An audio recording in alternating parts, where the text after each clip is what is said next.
Imagine, Dieu te parle aujourd'hui, pas avec une voix forte, pas dans le tonnerre, mais juste une conviction dans ton cœur, une impression douce, quelque chose que tu sens profondément. Et toi, tu repousses. Tu dis, je ferai ça plus tard. Ce n'est pas le moment. Ce n'est pas si grave. Mais, as-tu déjà pensé qu'à chaque fois que tu ignores la voix de Dieu, quelqu'un ou quelque chose paye le prix de ton retard? Ce que tu appelles plus tard, Dieu l'appelle maintenant. Bonjour bien-aimés dans le Seigneur. Je suis Williams Manga, serviteur de Dieu et du Seigneur Jésus-Christ. Si tu es nouveau sur cette chaîne, je t'invite à t'abonner et à activer la cloche de notification pour ne manquer aucune de nos prochaines vidéos. Chaque semaine, nous postons un nouvel enseignement afin d'édifier le corps du Christ et d'être transformé de gloire en gloire en la même image de notre Seigneur Jésus-Christ. Et aujourd'hui, le Saint-Esprit veut te montrer 3 choses. Premièrement, pourquoi l'obéissance n'est pas une option. Deuxièmement, comment elle te libère. Troisièmement, comment tu peux commencer à marcher dès aujourd'hui dans la vraie liberté avec Dieu. On ne parlera pas de théorie, on parlera de foi vivante, de résultats visibles, de clés pratiques pour que ta vie change réellement. Alors, voyons ensemble le vrai coût de la désobéissance pour commencer. Dans le livre de 1 Samuel, chapitre 15, le verset 22, la parole nous dit, Samuel dit, l'Éternel trouve-t-il du plaisir dans les holocaustes et les sacrifices, comme à l'obéissance à sa parole? Voici, l'obéissance vaut mieux que les sacrifices, et l'observation de sa parole vaut mieux que la graisse des béliers. Bien-aimé, Saül pensait bien faire.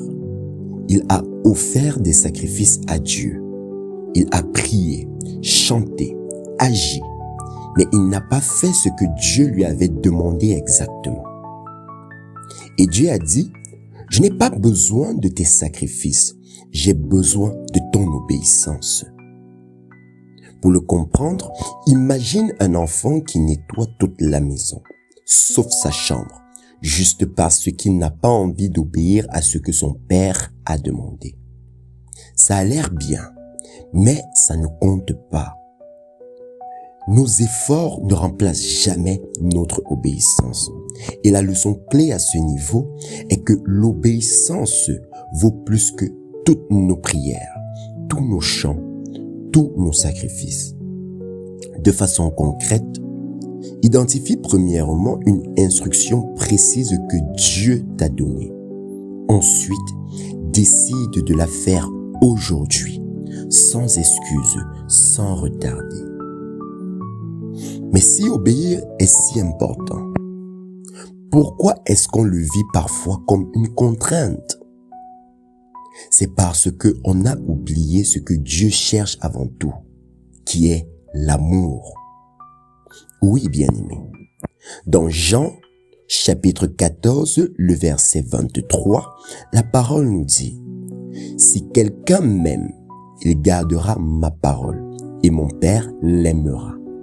Et nous viendrons à lui, et nous ferons notre demeure chez lui. » Bien-aimé, obéir à Dieu, ce n'est pas une punition. C'est une réponse d'amour. Tu vois, quand tu aimes quelqu'un, tu veux lui faire plaisir. Tu veux lui être fidèle. Tu veux qu'il soit fier de toi. C'est un peu comme, imagine si ta femme ou ton mari te demande quelque chose.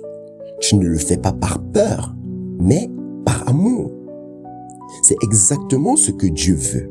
Une obéissance née de la relation, pas de la pression.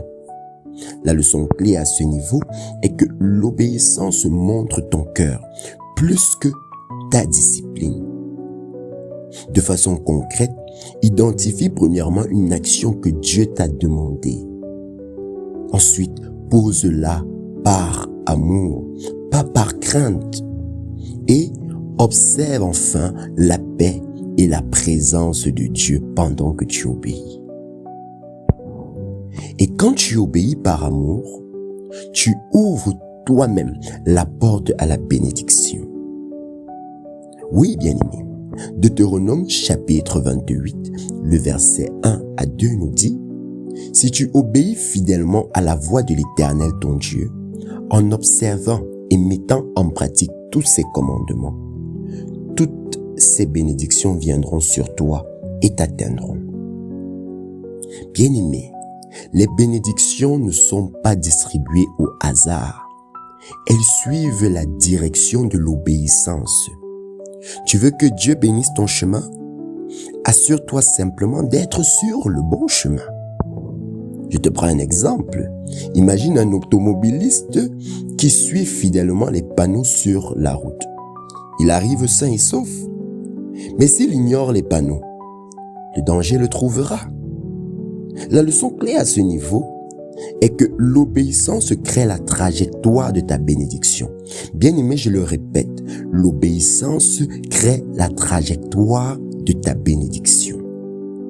De façon concrète, pense à un domaine où tu stagnes. Demande à Dieu, qu'est-ce que j'ai négligé ici? Et agis immédiatement, même si c'est petit. Mais cette obéissance, elle commence rarement par de grands gestes. Elle commence dans les petites choses du quotidien.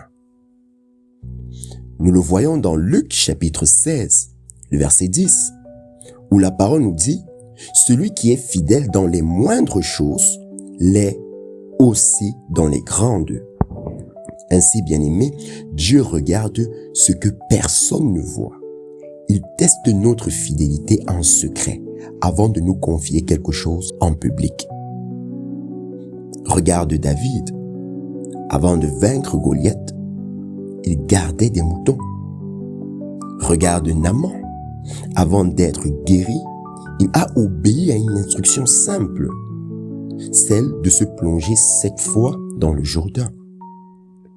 Bien-aimé, Dieu commence toujours par le petit.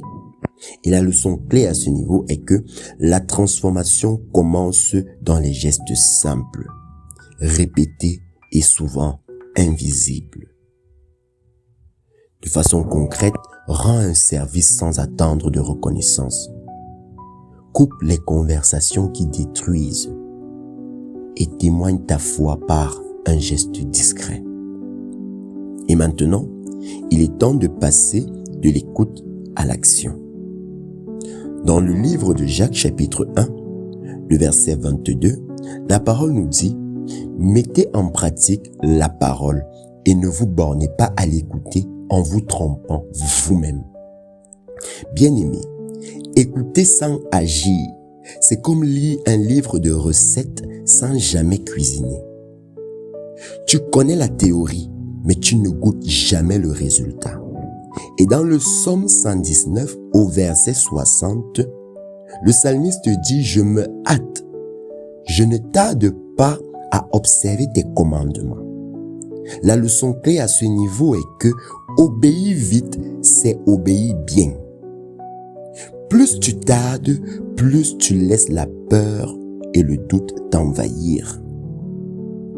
De façon concrète, bien-aimé, note ce que Dieu t'a dit. Ensuite, agis dans les 24 heures. Par la suite, partage ton obéissance avec quelqu'un.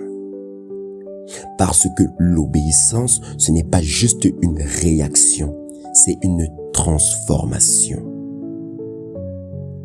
Et pour conclure, je voudrais que tu retiennes ceci. L'obéissance transforme ta foi. Elle ouvre la bénédiction et elle révèle ton amour pour Dieu. Je le répète, bien-aimé, retiens ceci. L'obéissance transforme ta foi. Elle ouvre la bénédiction et elle révèle ton amour pour Dieu. Cette semaine, de façon concrète, fais 3 choses. Premièrement, identifie une instruction claire de Dieu et fais-la aujourd'hui. Deuxièmement, partage ton obéissance avec quelqu'un. Et enfin, sois fidèle dans les petites choses, dans les petites actions quotidiennes, même invisibles. Et que Dieu bénisse sa parole dans le nom de Jésus-Christ. Amen. Bien-aimé, si tu es arrivé jusqu'à ce niveau de la vidéo, sache que tu es profondément béni. Et notre Dieu, qui ne tarde point dans l'accomplissement de ses promesses, te le rendra au centuple. Afin même de rendre cela effectif, je t'invite à faire cette prière avec moi. Ouvre ton cœur avec reconnaissance, avec foi, ayant l'assurance que notre Dieu accomplit ses promesses. Dis simplement cette prière en même temps que moi, soit à haute voix, soit en la répétant dans ton cœur. Nous prions ensemble. Seigneur, donne-moi le courage d'obéir promptement. Transforme ma foi en action concrète. Que chaque pas que je fais dans l'obéissance m'amène plus près de toi, plus près de ta volonté, plus près de tes bénédictions. Dans le nom de Jésus-Christ. Amen.